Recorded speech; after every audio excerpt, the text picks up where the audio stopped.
오늘 우리에게 주실 말씀은 히브리서 4장 14절부터 5장 10절까지 말씀입니다. 신약성경 356쪽쯤입니다. 히브리서 4장 14절부터 5장 10절까지 말씀입니다. 찾으셨으면 저부터 한 절씩 교독하시고 마지막 절을 함께 읽겠습니다. 그러므로 우리에게 큰 대제사장이 계시니 승천하시니 곧 하나님의 아들 예수시라. 우리가 믿는 도리를 굳게 잡을지어다.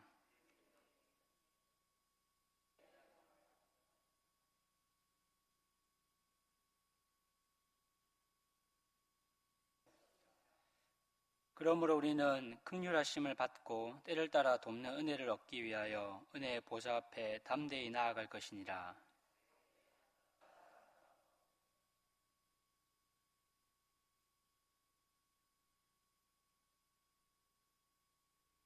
그가 무식하고 미혹된 자를 능히 용납할 수 있는 것은 자기도 연약에 휩싸여 있음이라.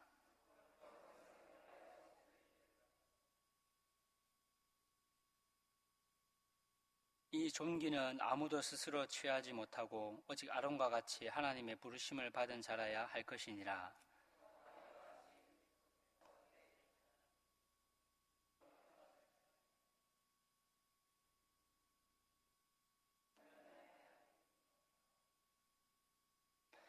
또한 이와 같이 다른 데서 말씀하시되 내가 영원히 멜기세덱의 반차를 따르는 제사장이라 하셨으니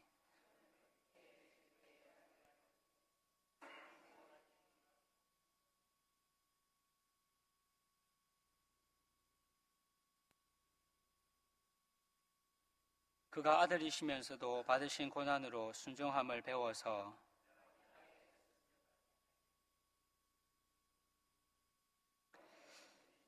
함께 읽겠습니다. 하나님께 멜기세덱을 반차를 따른 대제사장이라 칭하심을 받으셨느니라.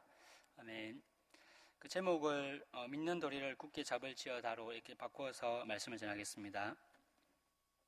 우리가 성경 말씀을 읽고 그 묵상하다 보면 잘 이해되지 않는 그 본문을 만나게 됩니다.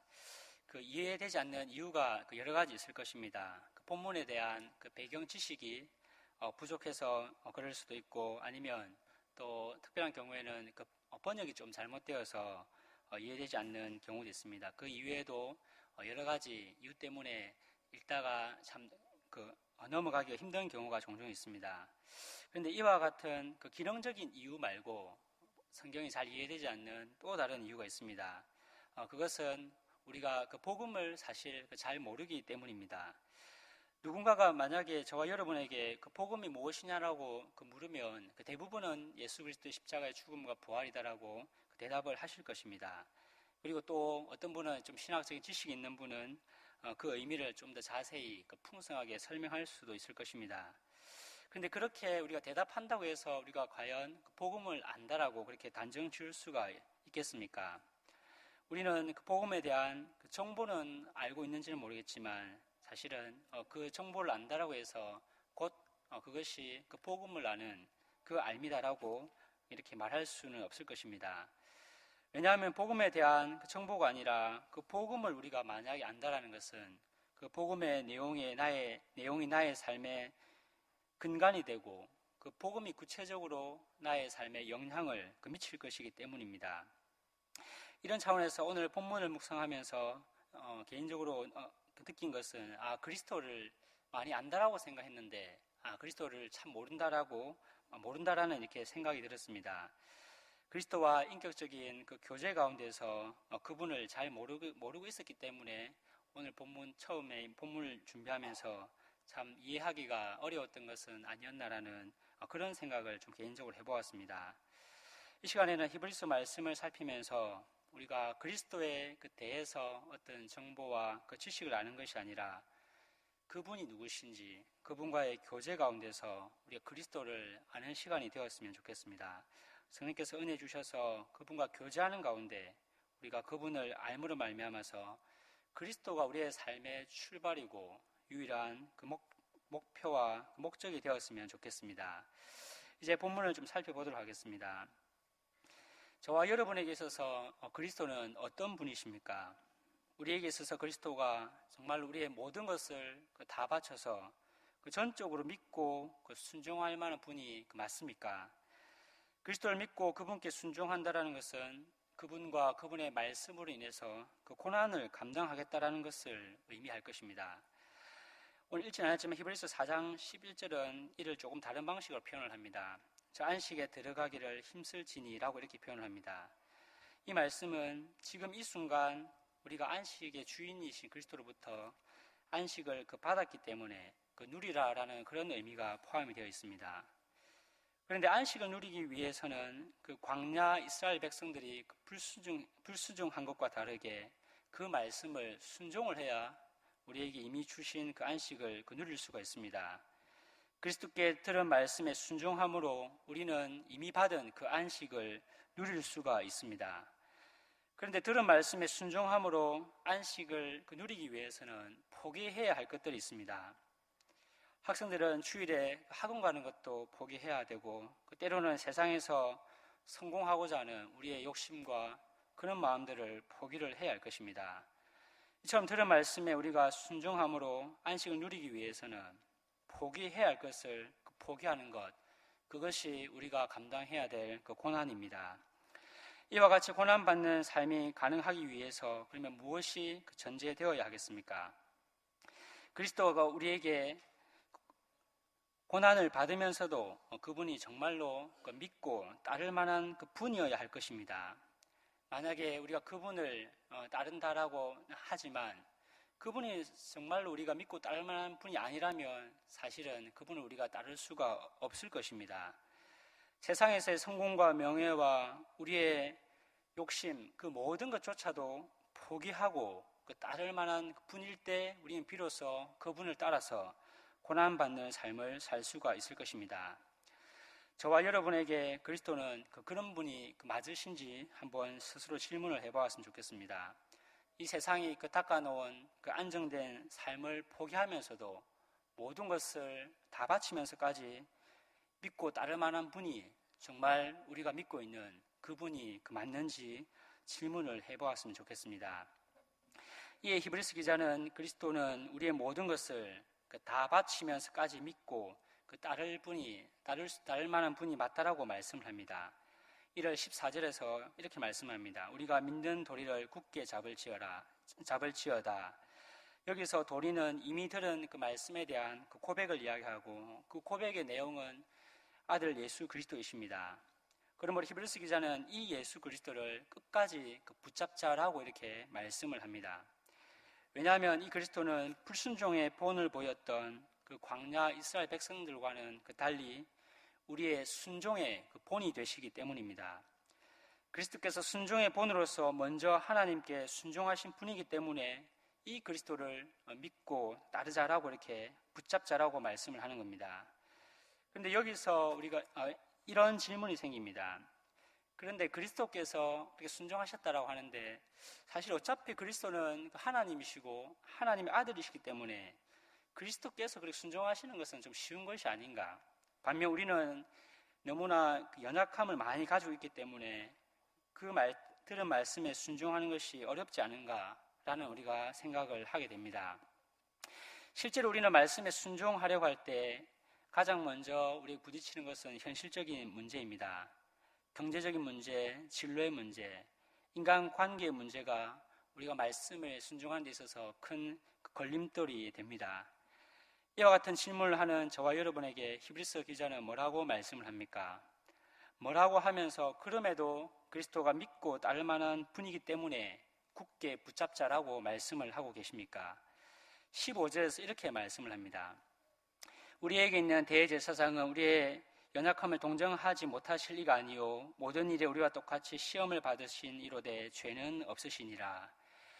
히브리서 기자는 우리의 대제사장이신 그리스도께서는 우리의 연약함을 동정하지 못하실 이가 아니다라고 말합니다.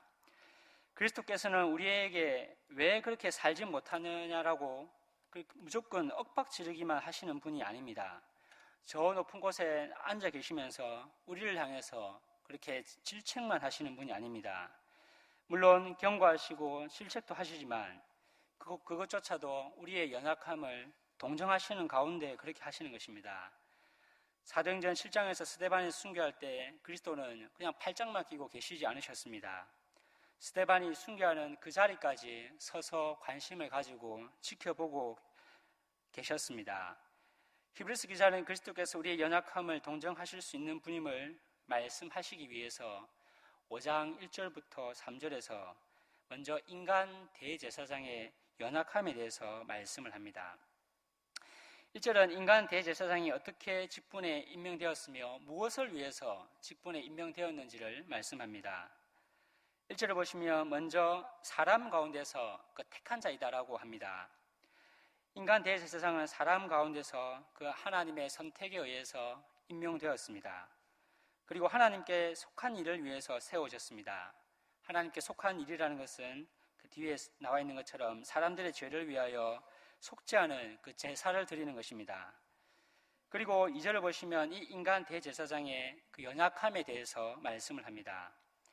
인간 대제사장은 무식하고 미혹된 자를 능히 용납할 수 있다고 합니다. 왜냐하면 그 자기도 연약에 휩싸여 있기 때문입니다. 그러면 인간 대제사장은 과연 어느 정도의 그 연약함을 가지고 있었겠습니까? 이를 알기 위해서는 인간 대제사장이 그 용납할 수 있다고 한 무식하고 미혹된 자에 대해서 우리가 조금 알 필요가 있습니다. 무식하고 미혹된 자는 레위기 4장에 등장하는 그 부지 중에 죄를 범한 자로 이렇게 대부분 보고 있습니다. 민수기 15장 30절에서는 고의로 죄를 지은 자는 그 백성 중에서 끊어질 것이다라고 하셨습니다. 하지만 레위기 4장에서는 부지 중에 죄를 범한 자에 대해서는 대제사장이 속죄를 드려야 했습니다. 그런데 대제사장이 만약에 자기가 범죄하면 어떻게 되겠습니까? 레위기 4장에서는 대제사장이 범죄하여서 그 백성의 허물이 되었을 때도 동일하게 제사장은 자기의 죄를 위해서 똑같이 속죄 제물을 바쳐야 했습니다. 인간 대제사장은 자신이 지닌 그 자질적인 면에서 부지 중에 죄를 범한 그 회중보다 나을 것이 조금도 없는 똑같은 사람이었습니다. 그러므로 오늘 본문에 등장하는 인간 대제사장의 그 연약함이란 그가 용납할 수 있다고 한 무식하고 미혹된 자와 전혀 다르지 않은 그 연약함입니다. 그래서 3절에서는 인간 대제사장은 백성을 위하여 속죄를 드린 것 같이 또한 자신을 위하여도 드리는 것이 마땅하다라고 이렇게 말씀을 합니다. 그러므로 인간 대제사장과 무식하고 미혹된 자의 연약함이 다르지 않았던 것처럼 히브리서 기자는 우리의 대제사장이신 그리스도께서도 우리와 똑같은 연약함을 지니고 계셨다라는 것을 말씀을 합니다. 그렇기 때문에 그리스도께서는 우리의 연약함을 동정하실 수가 있는 것입니다. 그리스도께서는 우리와 똑같이 그 배고픔을 아셨습니다. 똑같이 외로움도 아셨고 똑같이 시험을 받으셨습니다. 차이점이 있다면 그분께는 죄가 없다는 것입니다. 여러분, 저와 여러분이 그리스도 때문에 받고 있는 그 고난들을 사람들이 다 모를 수 있습니다. 하지만 우리를 동정하실 수 있는 그리스도께서는 다 아십니다. 그리스도 때문에 맞대어 욕하지 않으므로 그 당한 그 수모들 그리스도께서는 아십니다. 말씀을 따르려 하다가 사람들로부터 오해를 받음으로 생긴 그 상한 마음, 그것 때문에 우리의 마음이 외로웠던 것, 슬펐던 것, 고통스러웠던 것 그리스도께서는 다 아십니다. 그리스도께서는 그 아픔과 고통을 다 동정하실 수 있는 그 분이심을 우리가 그러므로 기억을 해야 할 것입니다. 그리스도께서는 우리처럼 배고프셨고 슬픔도 하셨고 그리고 시험을 받으셨습니다. 그러므로 저와 여러분이 가지고 있는 그 연약함들 그리스도께서는 다 아신다는 사실, 사람들은 비록 알아주지 못할지는 모르겠지만 그분께서는 그 모든 것들을 다 아신다라는 것을 우리가 꼭 기억해야 할 것입니다. 두 번째로 그리스도를 믿고 따름으로 고난받고 있는 자들에게 그리스도가 여전히 믿고 따를 만한 분인가에 대해서 살펴보겠습니다. 4절을 보시면 인간 대제사장이 어떻게 대제사장이 되었다라고 합니까? 스스로 취하지 못하고 하나님의 부르심에 의해서 대제사장이 되었습니다. 마찬가지로 그리스도께서 대제사장이 되심도 스스로 영광을 취하심이 아닙니다. 이를 나타내기 위해서 시편 2편 7절과 110편 4절을 인용합니다. 이 인용구가 공통적으로 나타내는 것은 그리스도께서 대제사장 되심도 그 하나님의 임명하심으로 되셨다라는 것을 나타냅니다. 그러므로 그리스도는 하나님께서 임명하신 우리의 영원한 대제사장이십니다. 그런데 그렇게 하나님의 임명으로 세워지신 우리의 대제사장이신 그리스도께서 하신 일이 무엇입니까? 7절을 우리 같이 한번 읽어보겠습니다. 7절, 8절을 우리 한번 같이 읽어보겠습니다. 시작. 그리스도께서 계실 때에 자기가 죽음에서 능히 구원하실 이에게 심한 통곡과 눈물로 간구와 소원을 올렸고 그의 경건하심으로 말미암아 들으심을 얻었느니라. 그가 아들이시면서도 받으신 고난으로 순종함을 배워. 7절에서 그는 육체에 계실 때에 자기를 죽음에서 능히 구원하실 이에게 심한 통곡과 눈물로 간구와 소원을 올렸다라고 말씀을 합니다. 이 말씀은 우리가 잘 아는 예수님께서 그 겟세마네에서 하신 그 기도를 떠올리게 합니다. 십자가 죽음을 앞두신 예수님께서는 그 십자가에 쏟아질 하나님의 진노가 얼마나 두려운 것인지를 아셨습니다. 그래서 하실만 하거든 이 잔을 내게서 지나가게 하옵소서라고 했습니다. 하지만 곧바로 나의 원대로 마시고 아버지의 원대로 하옵소서라고 기도하셨습니다. 주님께서는 이 기도를 2번이나 하셨습니다. 하나님이신 그리스도께서 그렇게 기도하심으로 성부의 뜻에 순종을 하셨습니다. 하나님의 진노가 쏟아질 십자가의 고통을 아셨던 그리스도께서 그 십자가는 엄청난 그 고난이었습니다. 하지만 그리스도께서는 그 고난을 회피하지 않으셨습니다. 오히려 주님의 아버지의 뜻에 순종하셨습니다. 오늘 본문 9절은 그리스도께서 그렇게 순종하신 이유가 그에게 순종하는 자에게 영원한 구원이 되시기 위함이다라고 말씀을 합니다. 이를 위해서 저와 여러분의 구원의 근원이 되기 위해서 그리스도께서는 고난으로 순종함을 그렇게 배우신 것입니다. 여러분, 그리스도께서는 아무런 어려움 없이 그분은 하나님이시기 때문에 그저 쉽게 그렇게 순종하신 것이 아닙니다. 순종하시기 위해서 하나님의 진노의 크기를 아셨던 분이 자기의 뜻이 아니라 아버지의 뜻대로 되기를 원한다라고 2번이나 간절하게 기도하셨습니다. 그리고 십자가에 달려 죽으심으로 순종을 하셨습니다. 이처럼 우리가 붙잡아야 할 그리스도는 고난 중에 순종하신 분입니다. 불순종한 광야 이스라엘 백성들과는 달리 아버지의 말씀을 먼저 듣고 그렇게 순종하셨습니다. 그렇게 순종하심으로 마땅히 받아야 될 그 고난을 받으셨습니다. 그리스도께서 이렇게 순종의 본을 보이셨기에 그리스도를 믿고 따름으로 고난받는 자들에게 여전히 그리스도는 소망이며 붙잡아야 할 분이십니다. 그러므로 이 그리스도를 붙잡고 그분을 따라야 한다라고 히브리서 기자는 저와 여러분에게 말씀을 합니다. 저와 여러분은 그분을 따를 때 있어서 그분께서 보이셨던 그 본의 방식을 따라야 할 것입니다. 그리스도는 맞대어 욕하는 자들에 대해서 욕하지 않으셨고 고난을 당하시되 위협하지 않으심으로 친히 나무에 달려 그 십자가에 달려 죽으심으로 죄를 담당하셨습니다. 이 본을 따르는 자들에게 고난받으신 그리스도는 여전히 믿고 따를 만한 분이 되실 것입니다. 그러나 우리가 그의 말씀을 듣고 순종하는 가운데 우리 가운데 그 고난이 없다면 이렇게 고난으로 순종하심을 배운 그 그리스도의 순종이 크게 다가오지 않을 것입니다. 하지만 그리스도의 말씀을 듣고 순종함으로 우리가 고난받는다면 그리스도께서 고난받으셨다는 것이 얼마나 우리에게 큰 위로가 되는지 비록 우리는 그 자리에서 알 수 있게 될 것입니다. 이제 말씀을 맺도록 하겠습니다. 여러분, 세상에 의해서 짓밟히고 있는 오늘날의 교회에 필요한 것이 무엇이겠습니까? 세상이 욕할 때 우리도 똑같이 맞대어 욕하고 위협하는 것이 우리에게 필요하겠습니까? 세상에 대해서 이제 그만 욕해라라고 이렇게 말하는 것이 필요하겠습니까? 오늘날 저와 여러분에게 요구되는 것은 듣는 것입니다. 그분의 말씀을 듣고 그분처럼 고난 중에 순종하는 그런 듣는 삶이 우리에게 필요합니다. 세상이 욕할 때 그저 아무런 대꾸 없이 그저 고난받으며 고난받으신 그리스도를 붙잡고 따르는 것이 저와 여러분에게 필요합니다. 사람들은 말하기를 좋아하지 듣는 것을 좋아하지 않습니다. 그리고 하나님께서 왜 이러시냐고 불평하기를 좋아하지 우리가 그분을 신뢰함으로 그분의 말씀을 듣고 그저 순종하는 것을 우리는 좋아하지 않습니다.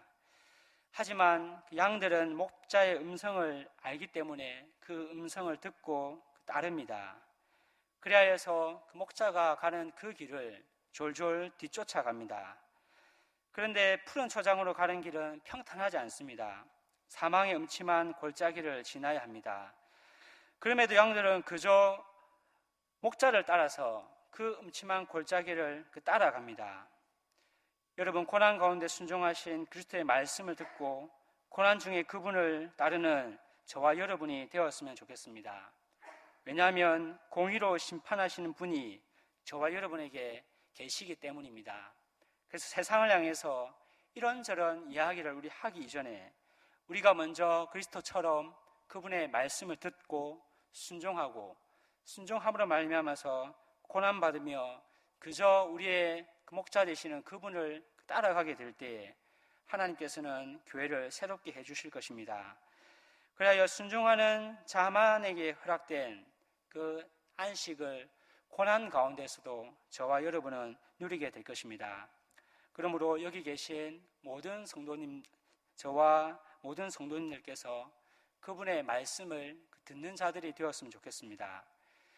들음으로 순종하고 고난 가운데 순종하며 그저 우리의 그 목자께서 그렇게 하셨던 것처럼 우리 주님을 그저 졸졸 쫓아가는 그런 이 시대에 필요한 저와 여러분이 되셨으면 좋겠습니다.